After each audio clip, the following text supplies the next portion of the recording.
الحمد لله نحمده ونستعينه ونستغفره ونؤمن به ونتوكل عليه ونعوذ بالله من شرور أنفسنا ومن سيئات أعمالنا من يهد الله فلا مضل له ومن يضلل فلا هادي له ونشهد أن لا إله إلا الله وحده لا شريك له ونشهد أن سيدنا ومولانا محمدا عبده ورسوله صلى الله تعالى عليه وعلى آله وأصحابه وبارك وسلم تسليما كثيرا كثيرا أما بعد فأعوذ بالله من الشيطان الرجيم بسم الله الرحمن الرحيم أينما تكونوا يدرككم الموت ولو كنتم في بروج مشيدة وقال الله تعالى بل تؤثرون الحياة الدنيا والآخرة خير وأبقى صدق الله العظيم. معزز سامعین کرام، بزرگوں اور دوستوں، ابھی خطبے کے اندر جو دوسری آیت کریمہ تلاوت کی گئی، یہ مختصر سی آیت ہے لیکن معانی کا سمندر ہے. اس آیت میں اللہ رب العزت ارشاد فرما رہے ہیں لوگوں کو خطاب کر کے کہ ہر چیز کے اندر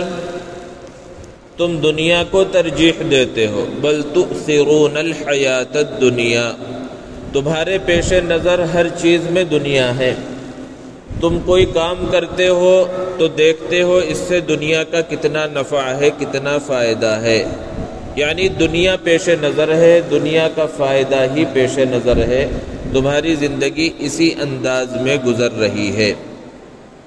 حالانکہ دنیا کا حال کیا ہے کہ انسان چاہے جتنی کوشش کر لے اس کی ساری خواہشات پوری نہیں ہو سکتی. کسی بھی انسان سے جو آپ کو بالکل سکون میں، بالکل اطمینان میں نظر آ رہا ہو، اس سے اگر معلوم کریں کہ تمہاری جو خواہشیں تھیں دنیا کے اندر، کیا وہ ساری خواہشیں پوری ہو گئیں؟ وہ کہے گا کچھ نہ کچھ خواہشیں باقی ہیں. اللہ کے رسول صلی اللہ علیہ وسلم نے اسی لیے بیان فرمایا کہ اگر سونے کی ایک وادی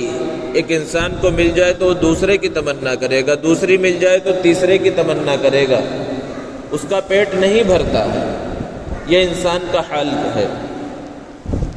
اور دنیا کی خوشی کا حال کیا ہے کہ یہ خوشی ہمیشہ باقی رہنے والی نہیں ہے، یہ ختم ہو جاتی ہے. جیسے کہ عمدہ سے عمدہ لذیذ کھانا انسان کے سامنے دسترخوان پر رکھا ہوا ہو، ایسے وقت اس کھانے سے اسے فائدہ اٹھانا چاہیے، اس کی لذت کو حاصل کرنا چاہیے. لیکن کبھی کبھی کیا ہوتا ہے کہ کچھ دوسرے غم سوار ہیں. وہ تجارت کا غم ہو، گھر کا غم ہو، کوئی دوسرا غم ہے، کوئی فکر ہے جس کی وجہ سے اس کھانے کی لذت کا اسے احساس نہیں ہو رہا ہے. اور بسا اوقات انسان نے کھانا کھا لیا ہے، مثال کے طور پر، مثالوں سے بات سمجھ میں آتی ہے، خوب پیٹ بھرا ہوا ہے، اب اس کے سامنے لذیذ قسم کے کھانے لائے جا رہے ہیں تو اگرچہ کھانے کا دل ہوگا لیکن وہ اس خوشی سے، اس لذت سے فائدہ نہیں اٹھا سکتا. تو انسان کی دنیا کی جو خوشی ہے وہ دائمی بھی نہیں ہے، پوری طرح سے اس خوشی کو حاصل بھی نہیں کر پاتا. جبکہ اللہ رب العزت نے آگے بیان فرمایا وَالْآخِرَةُ خَيْرٌ وَأَبْقَى. آخرت میں اگر جنت میں پہنچ گیا تو وہاں یہ حال نہیں ہوگا کہ خوب صبح سے کھا رہا تھا، اب پھر کچھ کھانے کی خواہش ہوئی، نہیں بھائی اب پیٹ بھر گیا اب تو نہیں کھا سکتا. وہاں یہ نہیں ہے. وہاں تو وَلَكُمْ فِيهَا مَا تَشْتَهِي أَنفُسُكُمْ، جو تمہارا دل چاہے گا، جتنا چاہے گا. وہاں پر ایسا ہو ہی نہیں سکتا کہ پسندیدہ چیز سامنے رکھی ہوئی ہو اور کسی غم کی وجہ سے یا کسی فکر کی وجہ سے یا پیٹ بھرے ہونے کی وجہ سے انسان کا دل اس کھانے کو نہ کرے، ایسا ہو ہی نہیں سکتا. تو وَالْآخِرَةُ خَيْرٌ، اللہ تعالیٰ فرما رہے ہیں آخرت کی زندگی وہ بہترین زندگی ہے، وَأَبْقَى، اور باقی رہنے والی زندگی ہے. جبکہ دنیا کی زندگی کا حال کیا ہے؟ اس کو ایک دن فنا ہو جانا ہے. اس آخرت کی زندگی تک انسان جو پہنچتا ہے وہ موت کے راستے سے ہی پہنچتا ہے۔ یہ زندگی اللہ تعالیٰ فرما رہے ہیں جس کی طرف انسان کی فکر ہے، جس کے لیے ساری کوشش ہے، یہ تو فنا ہو جانے والی ہے۔ اور والآخرۃ خیر وابقیٰ، جو بہترین اور باقی رہنے والی زندگی ہے، جو کبھی ختم نہ ہونے والی ہے، اس کے لیے زیادہ فکر نہیں ہے، اس کے لیے زیادہ کوششیں نہیں ہیں۔ جو بالکل فنا ہو جانے والی ہے اس کے لیے ساری فکریں ہیں، ساری کوششیں ہیں۔ تو موت تو ایک اٹل حقیقت ہے، کوئی بھی شخص آپ کو دنیا میں نہیں ملے گا جو موت کا انکار کر سکے۔ انکار کرنے والوں نے تو نعوذ باللہ خدا کا انکار کر دیا، رسول کا انکار کر دیا، جزا سزا کا انکار کر دیا، حساب کتاب جنت جہنم کا انکار کر دیا، قرآن مجید کا انکار کر دیا، آسمانی کتابوں کا انکار کر دیا، لیکن وہ موت کا انکار نہ کر سکے۔ ہر شخص کو یہ پتا ہے، قرآن میں اللہ نے بیان فرمایا کل نفس ذائقۃ الموت، ہر شخص کو موت کا مزہ چکھنا ہے۔ جو بھی اس دنیا کے اندر آیا ہے اسے ایک دن ضرور جانا ہے۔ اگر آپ سے کوئی پوچھے سب سے زیادہ یقینی چیز کیا ہے، جس کے ہونے کا بالکل پختہ یقین ہو، جس میں کوئی شک نہ ہو، تو انسان کہے گا وہ چیز موت ہے۔ موت بالکل اٹل حقیقت ہے۔ اللہ تعالیٰ نے فرمایا کہ موت سے بچنے کے واسطے انسان چاہے جیسے تدابیر اختیار کر لے، یہاں تک کہ فرمایا اینما تکونوا یدرککم الموت، تم جہاں کہیں بھی رہو گے موت تمہیں آ پکڑے گی، ولو کنتم فی بروج مشیدہ، چاہے موت سے بچنے کے واسطے تم مضبوط قلعوں کے اندر بند ہو جاؤ، موت تو آ پکڑے گی۔ اور موت کے بارے میں ایک اور عقیدہ ذہن میں رکھنا چاہیے کہ موت کب آئے گی، کس حالت میں آئے گی، کس مقام پر آئے گی، اللہ کے سوا کوئی نہیں جانتا۔ وَمَا تَدْرِي نَفْسٌ بِأَيِّ أَرْضٍ تَمُوتُ، کس زمین پر کس علاقے میں انسان کی موت آئے گی انسان کو نہیں پتا ہے۔ اور بسا اوقات ایسا ہوتا ہے کہ انسان خود ایسے اسباب اختیار کرتا ہے کہ موت کی راہ پر چل پڑتا ہے، کبھی اس جگہ پر نہیں گیا، لیکن جب موت تھی تو اس نے وہ ذریعہ، وہ سبب اختیار کیا جہاں جس کی وجہ سے وہ موت کے منہ میں چلا گیا۔ اخباروں میں ایک واقعہ کئی سال پہلے آیا تھا، سعودی عرب کی کسی بلڈنگ میں کام ہو رہا تھا، بڑی بلڈنگ میں، وہاں سے ایک مزدور اوپر سے گرا۔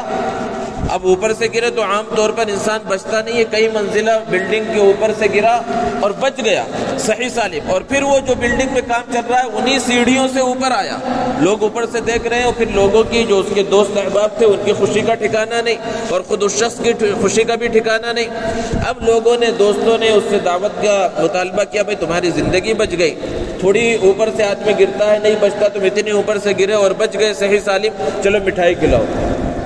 تو جو بلڈنگ کو بنا رہا تھا بلڈر، ٹھیکیدار جو وہاں موجود تھا، اس نے ہی کچھ پیسے نکالے اور اس مزدور سے کہا کہ ہاں صحیح ہے، تم یہ پیسے لے جاؤ اور کچھ مٹھائی لے کر آؤ اور اپنے ساتھیوں کو کھلاؤ۔ اب وہ سیڑھیوں سے اترا اور مٹھائی لینے کے واسطے دکان جا رہا تھا، روڈ کراس کر رہا تھا، پھر اس کا ایکسیڈنٹ ہوا اور وہاں پر مر گئے۔ تو موت اس کی دوسری وجہ سے لکھی ہوئی تھی، بڑی وجہ تھی اوپر سے گرا اور نہیں مرا، لیکن پھر اس کے بعد اس کی موت کا وقت متعین تھا اور روڈ کراس کر رہا تھا، ایکسیڈنٹ کے اندر اس کا انتقال ہو گیا۔ تو کس حالت میں موت آئے گی، کیسے آئے گی، انسان نہیں جانتا۔ ایک مشہور واقعہ ہے، حضرت سلیمان علیہ السلام موجود ہیں، ان کی مجلس لگی ہوئی ہے، ان کے وزراء عمرا بھی بیٹھے ہوئے ہیں، ملک الموت حضرت عزرائیل علیہ السلام بھی انسانی شکل میں حضرت سلیمان علیہ السلام کے پاس موجود ہیں۔ تو حضرت عزرائیل نے ایک وزیر کو بہت گھور کر 2-3 مرتبہ دیکھا، اسے تو پتہ نہیں ہے کہ یہ ملک الموت ہے۔ پھر جب وہ چلے گئے تو اس وزیر نے کہا مجھے ڈر محسوس ہو رہا ہے، آپ کے پاس یہ جو شخص بیٹھے ہوئے تھے یہ کون تھے، مجھے بار بار گھور کے دیکھ رہے تھے۔ تو حضرت سلیمان علیہ السلام نے کہا کہ یہ تو ملک الموت تھے، موت کا فرشتہ تھا، حضرت عزرائیل تھے یہ۔ تو اس شخص نے کہا مجھے بہت گھور کر دیکھ رہے تھے، مجھے ڈر محسوس ہو رہا ہے، آپ ہوا کو حکم دے، کیونکہ اللہ تعالیٰ نے حضرت سلیمان علیہ السلام کو ہوا پر قدرت اور طاقت دی تھی، آپ مجھے ہوا کو حکم دے کہ مجھے جزیرہ بوماس، ایک جزیرہ تھا، وہاں پر پہنچا دے تاکہ میں موت سے بچ جاؤں۔ حضرت سلیمان علیہ السلام نے ہوا کو حکم دیا اور ہوا نے آنن فانن چند لمحوں میں اسے اس جزیرے میں پہنچا دیا۔ جیسے ہی وہ اس جزیرے میں اترا، وہاں پر پہنچا، ملک الموت آئے اور اس کی جان کو قبض کر لیا، اس کی روح کو قبض کر لیا۔ پھر کچھ دن گزرے، حضرت اسرائیل علیہ السلام دوبارہ حضرت سلیمان کی مجلس میں آئے۔ حضرت سلیمان علیہ السلام نے پوچھا کہ اس وزیر کا کیا معاملہ تھا، آپ اسے گھور کر دیکھ رہے تھے؟ تو حضرت اسرائیل نے کہا میں اسے اس لیے گھور کر دیکھ رہا تھا کہ موت کی لسٹ میرے پاس موجود ہے، اللہ تعالیٰ نے مجھے بتلایا ہے کہ اس کی روح کب اور کہاں قبض کرنا ہے۔ اس کی روح چند منٹوں کے بعد فلاں جزیرے میں نکالی جانی تھی، اور میں تعجب سے دیکھ رہا تھا ابھی یہاں بیٹھ کر کیا کر رہا ہے، یہاں سے وہاں تک کیسے پہنچے گا؟ تو خود اس نے وہ سبب اختیار کیا جس کی وجہ سے اس مقام پر پہنچا جہاں اسے موت آنی ہے، اور حضرت اسرائیل علیہ السلام وہاں پر پہنچے اور اس کی موت آ گئی۔ اور دنیا کے اندر دنیا کا نظام اسی طرح چل رہا ہے کہ اگر موت نہ ہو تو دنیا کے اندر رہنا محال ہو جائے۔ شروع سے لے کر کتنی بڑی تعداد میں لوگ آئیں، اگر موت نہ ہو تو پھر کتنی بڑی آبادی ہو جائے۔ ایک رپورٹ بتاتی ہے جس سے پتہ چلتا ہے کہ ہر دن 24 گھنٹے میں پوری دنیا میں 10 سے 15 لاکھ آدمی مر جاتے ہیں، اور پھر اس سے زیادہ تعداد میں بچے پیدا ہوتے ہیں، دنیا کے اندر آتے ہیں۔ اب ذرا بتلائیے، ہر دن ایک رجسٹر تیار ہو رہا ہے 10 سے 15 لاکھ کا، اور ایک ہی فرشتہ ہے جو ان 10-15 لاکھ لوگوں کی روح کو قبض کر رہا ہے، وہ اللہ تعالیٰ وہ حکم دے رہے ہیں۔ اب نہ معلوم کس دن کے رجسٹر میں ہمارا نام لکھا ہوا ہو۔ لوگ موت سے بچنے کے واسطے طرح طرح کے حیلے اور بہانے تراشتے ہیں اور تیاریاں کرتے ہیں، اور سائنسداں اور ڈاکٹر جو ہر چیز کے علاج کو ڈھونڈ رہے ہیں، اور پتہ نہیں کیا کیا چیزیں کو ایجاد کر لیا ہے، لیکن موت کا علاج نہ ڈھونڈ سکے۔ موت کے بارے میں لوگوں کی طرح طرح کی رائے ہے کہ بھئی موت کیوں آتی ہے، الگ الگ رائے دی جاتی ہے، لیکن ایک مسلمان کا عقیدہ کیا ہے کہ جب اللہ کا حکم ہوتا ہے تو موت آ جاتی ہے۔ بعض ڈاکٹروں نے لکھا کہ انسان کا جو جسم ہے وہ ناکارہ ہو جاتا ہے، تو جب انسان کا جسم ناکارہ ہو جاتا ہے تو موت آ جاتی ہے۔ اگر عقل کے اعتبار سے سوچا جائے تو یہ بات تھوڑی ذہن میں آتی ہے کہ جیسے انسان مشینیں استعمال کرتا ہے، گاڑیاں چلاتا ہے، ایک وقت ہونے کے بعد اس کے پرزے خراب ہونا شروع ہوتے ہیں، پھر اس کے بعد وہ گاڑی خراب ہو جاتی ہے۔ تو انسان بھی بچپن سے لے کر اور جوانی تک اور بڑھاپے تک مستقل کام کر رہا ہے، اس ہاتھ کے ذریعے، پیروں کے ذریعے، پورا بدن اس کا استعمال ہو رہا ہے۔ تو جیسے پرزے خراب ہو جاتے ہیں، مشینوں کے پارٹس خراب ہو جاتے ہیں، اس کے اندر زنگ لگ جاتا ہے، ٹوٹ پھوٹ کا شکار ہو جاتے ہیں، ایسے ہی اگر ہم عقل کو استعمال کریں تو ہاں انسانی جسم کے اندر بھی ہو سکتا ہے یہ ساری چیزیں ہو، جس کی وجہ سے ایک وقت آیا کہ جسم ناکارہ ہو گیا، اور پھر اس کے بعد آخری جو فیصلہ ہے اور آخری جو چیز ہے وہ موت ہے۔ لیکن اگر اس چیز کو مان لیا جائے تو پھر کوئی بچہ نہ مرے، کوئی جوان مرے ہی نہ۔ تو اس لیے کہا جاتا ہے کہ انسانی جسم کو کبھی بھی مشین اور پرزوں سے مشابہت نہیں دی جا سکتی، بلکہ اگر انسانی جسم کو کسی چیز سے مشابہت دی جا سکتی ہے تو وہ دریا ہے، کہ دریا کئی 100 سال پہلے بھی ویسے ہی چل رہا تھا اور آج بھی ویسے ہی بہتا ہے۔ یہ نہیں کہتے کہ اس دریا کے یہ دریا بہت پرانا ہو گیا، اس دریا کا بہاؤ بہت پرانا ہو گیا، وہ اسی انداز میں رواں دواں ہوتا ہے۔ انسان کے جسم کو بھی اسی دریا کی طرح اللہ نے بنایا ہے کہ اگرچہ پرانا ہو رہا ہے لیکن روزانہ نیا خون تیار ہو رہا ہے، ہڈیوں کو چلانے کے واسطے اس کے اندر جو لعاب ہے وہ تیار ہوتا رہتا ہے، اور انسان کی زندگی چلتی رہتی ہے۔ موت تو وہ اٹل حقیقت ہے جو اللہ کا فیصلہ ہے، وہ بچے پر بھی آ جاتی ہے، وہ جوان پر بھی آ جاتی ہے، وہ بوڑھے پر بھی آ جاتی ہے۔ تو جب موت آنی ہی آنی ہے، اور اس موت کے بعد کی جو زندگی ہے وہ آخرت کی زندگی ہے، جس کے اندر یا تو جنت ہے یا پھر جہنم ہے، اور اس کے واسطے جو واسطہ ہے، بیچ میں جو چیز ہے وہ قبر ہے، اور قبر آخرت کی منزلوں میں سے سب سے پہلی منزل ہے۔ اب پھر اس کے واسطے کیا تیاری ہے، اس پر غور و فکر کی ضرورت ہے۔ ہارون رشید بہت بڑے بادشاہ گزرے ہیں، ان کے پاس ایک مجذوب صفت آدمی آیا کرتے تھے جن کا نام تھا بہلول۔ بہت اللہ والے تھے لیکن لوگ ان کا مذاق اڑاتے تھے کیونکہ سیدھے سادے انداز میں رہتے تھے۔ تو ہارون رشید کے پاس ایک مرتبہ بہلول آئے، تو ہارون رشید کے ہاتھ میں ایک چھڑی تھی، مذاق کے طور پر کہا کہ بہلول یہ چھڑی تم لو، اور اگر تم سے بڑا کوئی بے وقوف اگر ملے تو اسے یہ چھڑی دے دینا۔ مذاق میں انہوں نے یہ بات کہی، لیکن بہلول نے سنجیدگی کے ساتھ اس چھڑی کو لے لیا اور چلے گئے۔ پھر کچھ زمانے کے بعد بہلول کو پتا چلا کہ ہارون رشید کی طبیعت زیادہ خراب ہے، عیادت کے واسطے ہاتھ میں وہی چھڑی ہے۔ ہارون رشید سے پوچھا کیا حال ہے، تو ہارون رشید نے جواب دیا بھائی سفر درپیش ہے، سفر آخرت درپیش ہے۔ تو بہلول نے پوچھا واپسی کب ہے، تو اب ہارون رشید نے کہا پھر تم نے وہی بے وقوفوں والی بات کر دی، یہ آخرت کا سفر ہے، اس سفر پہ جانے کے بعد کوئی واپس نہیں آتا۔ تو بہلول نے کہا کہ پھر اچھا آپ نے ساز و سامان بھیج دیا ہوگا، اپنے کارندے، اپنے وزراء، امراء اور آپ کا ٹینٹ وغیرہ سب آگے بھیج دیا ہوگا، کیونکہ آپ ایسے سفر پر جا رہے ہیں جہاں سے واپس نہیں آنا ہے۔ تو ہارون رشید نے کہا کہ تم تو بالکل بے وقوفی والے باتیں کر رہے ہو، یہ ایسا سفر ہے جس میں نہ مال جاتا ہے نہ اسباب جاتے ہیں، اس میں آدمی کو اکیلے جانا ہے، نہ وزراء جائیں گے نہ امراء جائیں گے، نہ اس ٹینٹ کی ضرورت ہے نہ کھانے پینے کی ضرورت ہے یہاں پر۔ تو ہارون رشید نے وہ چھڑی ان کے حوالے کر دی اور کہا کہ آپ نے کہا تھا کہ مجھ سے بڑا بے وقوف اگر کوئی ملے تو اسے یہ چھڑی دے دینا، اب مجھ سے بڑے بے وقوف تو آپ نظر آ رہے ہیں، کیونکہ میں دنیا میں آپ کے حال کو دیکھ رہا تھا کہ ایک دن کا بھی کہیں سفر درپیش ہے تو ہفتوں مہینوں سے پہلے سے تیاری کی جا رہی ہے، پہلے سے آپ کے وزراء امراء اس علاقے کا دورہ کر رہے ہیں کہ بادشاہ کے جانے کے لائق ہے یا نہیں ہے، اور پھر ساز و سامان پہلے بھیجا جا رہا ہے، گھوڑے تیار ہو رہے ہیں، اونٹ اونٹنیاں تیار ہو رہی ہیں، بڑا لشکر اور قافلہ آپ کے آگے پیچھے چل رہا ہے، آپ کی حفاظت کے واسطے آپ کے فوجی ساتھ میں چل رہے ہیں، اتنا سب کچھ ہوتا تھا ایک دن، 2 دن اور ایک ہفتے کے سفر کے واسطے، اور آپ اتنے لمبے سفر پر جا رہے ہیں جہاں سے آپ کو خود پتا ہے واپسی نہیں ہے، وہاں کے واسطے آپ نے کچھ بھیجا ہی نہیں ہے، تو آپ سے بڑا پھر بے وقوف کون شخص ہے؟ اور اگر غور کریں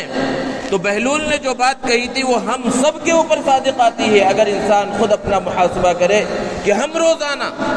اس دنیا کے واسطے کتنی تیاریاں کرتے ہیں، اپنا صرف محاسبہ کر لے کہ 1-2 دن کے سفر پر کہیں جانا ہوتا ہے، مہینوں پہلے سے بکنگ کرائی جاتی ہے، ٹرین سے جانا ہو، پلین سے جانا ہو، کسی بھی انداز میں پہلے سے اس کی تیاریاں ہوتی ہیں، سب کچھ تیار کیا جاتا ہے، پھر جاتے ہیں، اور ہر ایک کو معلوم ہے وہ آخرت کا بھی ایک لمبا سفر درپیش ہے، اس کے لیے ہم نے کیا تیاری کی ہے، جبکہ اللہ رب العزت قرآن اٹھا کر دیکھیں جگہ جگہ پر اس مضمون کو بیان کر رہے ہیں۔ قرآن مجید کی جو مکی صورتیں ہیں، یعنی جو ہجرت سے پہلے جو نازل ہوئی بڑا حصہ، اس میں احکامات زیادہ نہیں ہیں، اس میں عموماً 3 مضمون کو اللہ رب العزت نے بیان فرمایا۔ ایک توحید کا مضمون ہے، چند جمعوں پہلے توحید کے بارے میں بیان کیا گیا تھا، اور دوسرا مضمون رسالت کا، نبیوں پر رسولوں پر ایمان لانے کا مضمون، اور تیسرا مضمون آخرت کا مضمون ہے جس کے اندر موت بھی آتی ہے، قبر بھی آتی ہے، آخرت، وہاں کا سوال جواب، وہاں کا حساب کتاب، وہاں پر پہنچنے کے بعد جنت اور جہنم، پھر جنت کی نعمتیں اور جہنم کی ہولناکیاں، ان سب چیزوں کو اگر قرآن پڑھتے جائیں اور قرآن کا ترجمہ پڑھیں، تفسیر پڑھیں، آپ کو ہر صفحے میں ہر چند صفحات کے بعد وہ آخرت کے مناظر کو اللہ رب العزت بیان کرتے ہیں، اس کی تیاری کا حکم دیتے ہیں۔ ایک جگہ پر اللہ رب العزت نے بیان فرمایا، یا ایھا الذین آمنوا اتقوا اللہ، اے ایمان والو اللہ سے ڈرو، ولتنظر نفس ما قدمت لغد، اور ہر شخص غور کر لے کہ اس نے کل کے واسطے، کل سے مراد کل ہفتے کے واسطے نہیں بلکہ کل یعنی آنے والی جو زندگی ہے، جو آخرت ہے، اس کے واسطے آگے کیا بھیجا ہے۔ یہ اللہ رب العزت فرما رہے ہیں کہ اس پر غور و فکر کرتے رہو کہ اگلی زندگی کے واسطے تم نے کیا بھیجا ہے۔ تو ہمارا کام کیا ہونا چاہیے؟ اسی انداز میں محاسبہ اپنا کرتے رہنا چاہیے، کیونکہ موت ایک اٹل حقیقت ہے، موت سے کسی کو بچنا نہیں ہے، یہاں تک کہ انبیاء، اولیاء، صلحاء، ائمہ کوئی بھی نہ بچ سکے، اور ابو لہب اور ابو جہل جیسے نافرمان بھی نہیں بچ سکتے، اور موسیٰ اور خلیل جیسے فرما بردار بھی موت کے چنگل سے نہیں بچ سکتے۔ موت تو ہر ایک کو آنی ہے۔ ایک بیوہ عورت تھی، اس کے ایک بچے کا انتقال ہو گیا، کیونکہ وہی بچہ اس کی دیکھ بھال کرتا تھا۔ اب اس عورت کو اپنے بچے کے انتقال کا یقین ہی نہیں ہو رہا ہے، الگ الگ حکیموں کے پاس، الگ الگ طبیبوں کے پاس، ڈاکٹروں کے پاس لے کر جا رہی ہے، سب لوگ اسے بتا رہے ہیں کہ اس کی جان نکل چکی ہے، اس کی تدفین کا، تکفین کا انتظام کرو، لیکن اسے یقین ہی نہیں ہو رہا ہے۔ تو ایک لوگوں نے بتایا فلاں جگہ پر بڑے حکیم صاحب ہیں، ان کے پاس لے کر جاؤ۔ اب وہ سمجھانا بھی چاہتے تھے لیکن سیدھے انداز میں وہ عورت سمجھ نہیں رہی تھی، تو اس سے کہا کہ اس کا ایک علاج ہے، اس کی زندگی بچ سکتی ہے کہ اپنے علاقے میں یا کہیں پر کسی ایسے گھر سے ایک گلاس پانی لے کر آؤ جس گھر کے اندر کسی کی موت نہ ہوئی ہو، تو اس پانی کے ذریعے تمہارے بیٹے کا علاج ہو جائے گا۔ وہ تو خوش ہو گئی۔ اپنے محلے کے ہر گھر میں گئی اور پوچھا کہ اگر تمہارے گھر کے اندر کسی کی موت نہ ہوئی ہو تو ایک گلاس پانی دے دو۔ سب نے بتایا بھائی ایسا گھر کوئی نہیں ملے گا، ہر گھر والے یہی کہہ رہے ہیں کسی نہ کسی کا انتقال ہوا ہے۔ بعض لوگوں نے تو بتایا کہ ہمارے گھر میں زندہ رہنے والوں کے مقابلے میں مرنے والوں کی تعداد زیادہ ہے، کوئی گھر ایسا نہیں ملے گا جو یہ کہہ سکے کہ ہمارے گھر میں کسی کا انتقال نہیں ہوا، کیونکہ دنیا کا نظام ہی اللہ رب العزت نے اس طرح بنایا ہے۔ تھک ہار کر وہ عورت واپس آئی اور حکیم صاحب سے کہا کہ کوئی گھر ایسا نہیں ملا جس کے اندر کسی کا انتقال نہ ہوا ہو۔ تو پھر اس حکیم صاحب نے کہا کہ جب آپ کو اس بات کا مشاہدہ بھی ہو گیا، تجربہ بھی ہو گیا کہ کوئی گھر ایسا نہیں ہے جس میں موت نہ ہوئی ہو اور موت سے کوئی بچ گیا ہو، تو پھر اب آپ کو یقین کر لینا چاہیے کہ آپ کے بیٹے کا بھی انتقال ہو چکا ہے۔ اس وقت اس عورت کے سمجھ میں یہ بات آئی اور اس نے اس کی تدفین وغیرہ کا انتظام کیا۔ تو موت تو اتنی اٹل حقیقت ہے، ہماری نظروں کے سامنے ہے، اور آج کے زمانے میں ہم روزانہ موت کو دیکھتے ہیں۔ سوشل میڈیا کی کثرت کی وجہ سے وہ حادثات کو ہم دیکھ رہے ہیں اور کس انداز میں لوگوں کو موت آ رہی ہے۔ ہماری نظروں کے سامنے سے ایسے ویڈیوز بھی روزانہ آتے رہتے ہیں، لیکن ذہن و دماغ کے اندر اس کی تیاری کی توجہ ہی نہیں ہوتی، جبکہ اللہ کے رسول صلی اللہ علیہ وسلم نے فرمایا اکثروا ذکر ہادم اللذات الموت، کہ لذتوں کو ختم کرنے والی چیز موت کو کثرت سے یاد کیا کرو۔ لیکن ہماری تیاری دنیا کے اندر لگی ہوئی ہے۔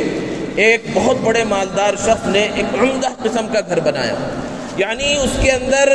جو کچھ تزئین ہو سکتی تھی اس انداز میں عالی شان محل بنا کر تیار کیا، اور پھر عام لوگوں کو دعوت دی کہ آ کر میرے گھر کو دیکھے، اگر اس میں کہیں پر کوئی کمی نظر آئے تو بتلائے۔ یعنی اس نے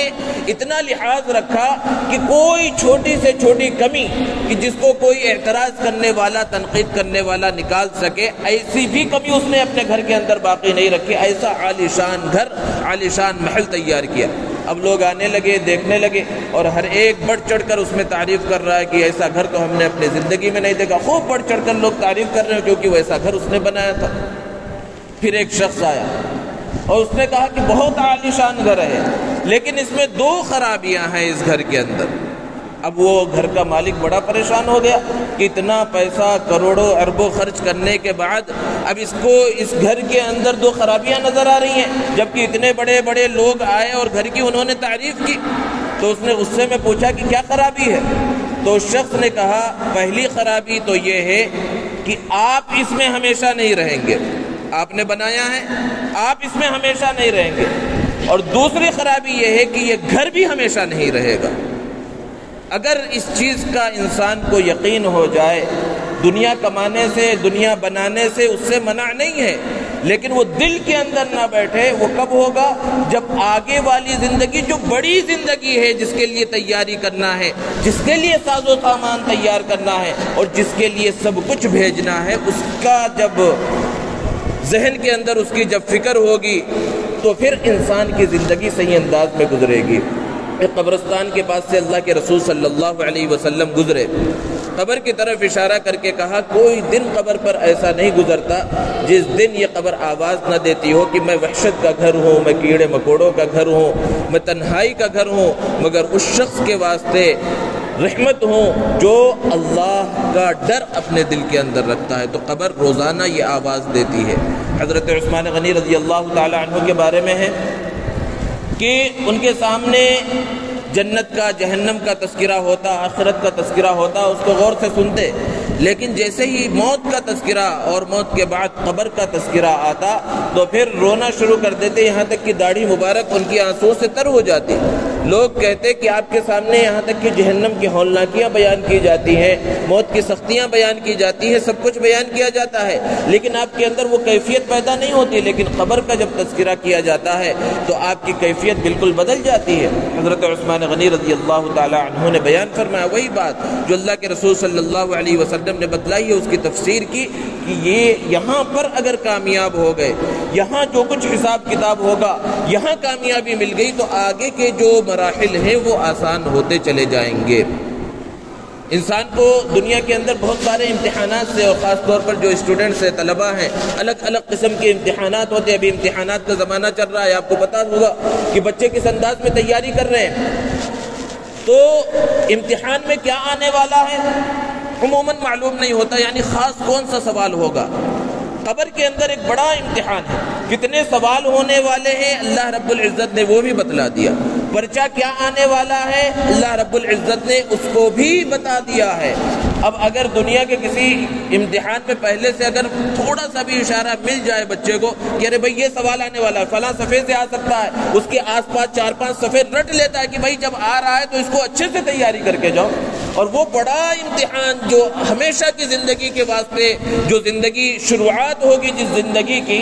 اس زندگی کے اندر جو پہلا امتحان ہوگا اور 3 پرچے اس کے اندر جو آئیں گے اور جو سوالات ہوں گے اللہ رب العزت نے بتلا دیا ہے، لیکن پھر بھی ان پرچوں کی تیاری کی، ان سوالات کی تیاری کی ہمارے اندر فکر پیدا نہیں ہوتی۔ وجہ کیا ہے؟ وجہ یہی ہے کہ اس زندگی کا یقین ہمارے دلوں کے اندر جس طرح ہونا چاہیے وہ یقین نہیں ہے۔ معلوم تو ہے، دماغ کے اندر ہے، زبان سے بولتے بھی ہے کہ بھئی ایک دن مر جانا ہے، ایک دن آگے چلے جانا ہے، لیکن عمل وہ کر کر ہم نہیں دکھلاتے جس سے اس بات کا پتہ چلے کہ ہم اگلی زندگی کی تیاری کر رہے ہیں۔ امام غزالی رحمۃ اللہ علیہ نے احادیث کے حوالے سے اور احادیث کی تشریح کرتے ہوئے بڑی اچھی بات آخرت کی تیاری کے اوپر کی ہے کہ اگر انسان اس کو غور و فکر سے سمجھ لے اور اس پر عمل کی نیت کر لے تو انشاءاللہ وہ آخرت کی زندگی کی تیاری کرنے والا بن جائے گا۔ انہوں نے بتایا بس 4 کام روزانہ انسان کو کرنا ہے۔ جب صبح بیدار ہو تو اس وقت سب سے پہلے ایک معاہدہ اپنے آپ سے کرے، اسے مشارطہ کہا جاتا ہے، یعنی شرط لگائے اپنے نفس سے کہ آج کا جو دن ہے یہ دن اللہ کے کسی حکم کی نافرمانی نہیں کروں گا، 5 وقت نماز جماعت کے ساتھ پابندی کے ساتھ پڑھوں گا، اگر میں تاجر ہوں تو تجارت صحیح انداز میں کروں گا، اگر میں ملازم ہوں ملازمت صحیح انداز میں کروں گا، لوگوں سے میرا آمنا سامنا ہوگا اس اخلاق اور کردار کے ساتھ ملوں گا جو اخلاق و کردار نبی کریم صلی اللہ علیہ وسلم نے امت کو سکھلائے ہیں۔ صبح کے وقت یہ عہد کر لے، یہ شرط لگا لے کہ آج کا دن میں اس انداز میں گزاروں گا، اور پھر صبح میں یہ بھی شرط لگا لے کہ اگر کچھ کمی کوتاہی رہ گئی تو پھر اپنے آپ کو اپنے نفس کو سزا بھی دوں گا۔ تو پہلا کام تو ہو گیا صبح میں عہد کرنا جسے مشارطہ کہا جاتا ہے۔ اب پھر جب باہر کی زندگی میں نکلا تو پہلے تو نمازوں کی پابندی کریں، اور پھر اس کے بعد جو کام کرنا ہے سب سے پہلے جس شخص سے ملاقات ہوئی تو اس وقت غور کرے کہ میں اس انداز میں اس شخص سے مل رہا ہوں جو انداز نبی کریم صلی اللہ علیہ وسلم نے امت کو سکھلایا ہے۔ کسی سے کوئی معاملہ کرنا ہے فوراً ذہن کے اندر وہ بات لائے، کیا اس انداز میں معاملہ کر رہا ہوں جس انداز میں شریعت نے حکم دیا ہے؟ تجارت کرے ملازمت کرے ذہن کے اندر اس بات کو لائے، یہ ہے مراقبہ۔ دوسرا کام غور و فکر کرنا، سوچنا ہر کام کے اندر کہ یہ کام شریعت کے مطابق ہے یا نہیں۔ کہیں پر میں پیسہ تجارت کے واسطے لگا رہا ہوں تو شریعت اس سلسلے میں کیا کہتی ہے، جائز ہے ناجائز ہے، اس کے بارے میں معلوم کیا یا نہیں؟ بس دنیا جدھر چل رہی ہے پیسہ نظر آ رہا ہے، جائز ناجائز کا کچھ خیال نہیں، بس کسی طرح پیسہ آتا رہے تو نہ اس پیسے میں برکت نہ چیز وہ جائز۔ تو دوسرا کام ہے یہ مراقبہ، اور پھر جب شام ہو جائے تو پھر اپنا کام ہے محاسبہ۔ تیسرا کام ہے محاسبہ کہ اب صبح سے لے کر شام تک میں نے جو کچھ کام کیا ہے اب دیکھے، اپنے آپ پر غور کرے کہ میں نے 5 نمازیں پڑھی یا نہیں پڑھی، سب سے بنیادی چیز، کیونکہ اہم عبادت یہی ہے۔ اس کے بعد دوسری عبادتیں جو فرض اور واجب ہیں اس کو مکمل کیا یا نہیں کیا۔